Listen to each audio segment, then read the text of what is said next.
సంబంధం అంటే వాళ్ళు చూస్తే మహా సవీంద్రముగా ఉన్నారు.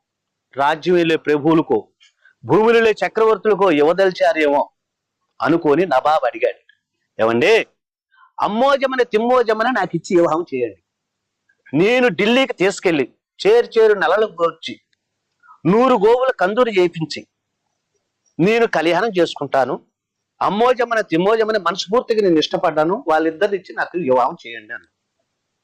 రెడ్డి గారు చూశారు, ఏమండి కూలి కొడవలి చేత పట్టుకొని కూలీని చేసుకుని బతుకా కానీ వంశం అనేది మేము చెడే వాళ్ళం కాదండి, మీకు మా పిల్లల్ని మేము ఇచ్చేవారం కాదండి అని చెప్పి వీళ్ళు లోపల అనుకుంటున్నారు కానీ బయటకు రావట్లేదు. ఏంది ఇట్లా అడుగుతున్నారు అనుకో. కొంతమంది ఏమనుకుంటున్నారు, రాజ్యం వెళ్ళే ప్రభు నవ్వుతాలకు అంటుండేమో, చతురుగా అంటుండేమో అని చెప్పి అనుకుంటాం.